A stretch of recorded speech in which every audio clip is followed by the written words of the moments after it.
નમસ્કાર.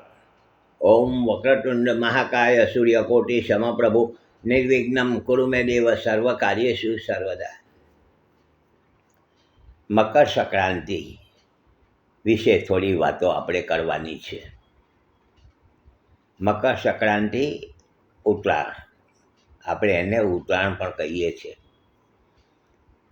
કે ભાઈ ઉત્તરાયણ. મકર સંક્રાંતિ આવે એટલે પતંગ ચગાવવાનો જે મહિમા છે તે યાદ આવી જાય. પતંગ ચગાવવાનો મહિમા આપણે ત્યાં પરાપૂર્વથી ચાલતો આવ્યો છે.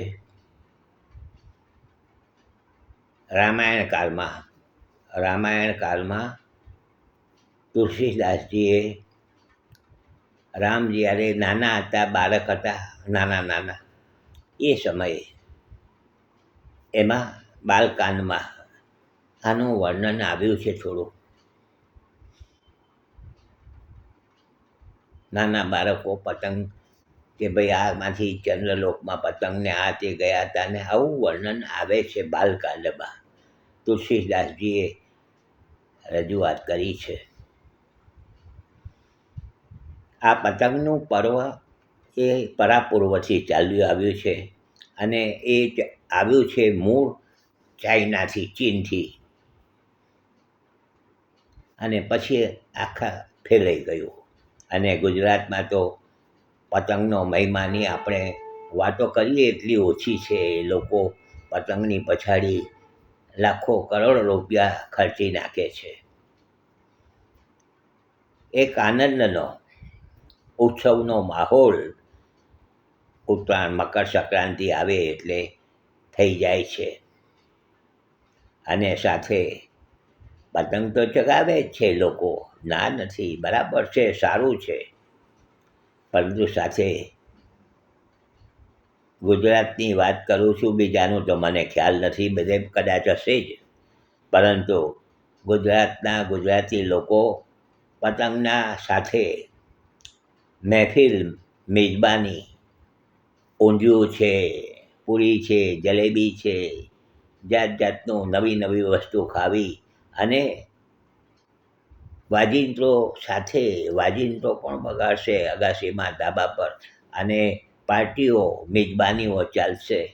ઉત્સવ જેને કહેવાય, દિવાળી જેવો માહોલ સર્જાઈ જશે. અને આકાશની અંદર દરેક મોટાભાગના ગુજરાતીઓ પતંગનું આખું છવાઈ જશે. આપણે એક અનેરો લાવો છે. જે લોકો ઉત્સવ આ ઉજવે છે એને માટે તો ખૂબ આ જેને કહેવાય આનંદનો માહોલ ચાલુ થઈ જશે. ઉત્તરાયણ આવે છે, મકર સંક્રાંતિ એના પહેલાં જ ચાલુ થઈ જશે. એવું નથી કે એ જ દિવસે, આગળ પણ ચાલશે ને પાછળ પણ ચાલશે ને મકર સંક્રાંતિને દિવસે પણ લોકો પતંગ ચગાવશે.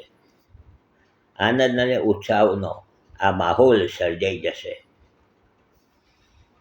તો આ મકર સંક્રાંતિ વિશે આપણે થોડી વાતો કરવી છે કે આ પતંગ ચગાવવાનો મહિમા તો છે જ, પરંતુ સાથે આપણે શાસ્ત્રોક્ત જેને કહેવાય શાસ્ત્રની રીતે અને જ્યોતિષશાસ્ત્રની સાથે આપણે શરૂઆત કરીશું. જ્યોતિષશાસ્ત્રમાં કે ભાઈ સૂર્યનારાયણ ભગવાન ધન રાશિમાંથી મકર રાશિમાં પ્રવેશ થશે.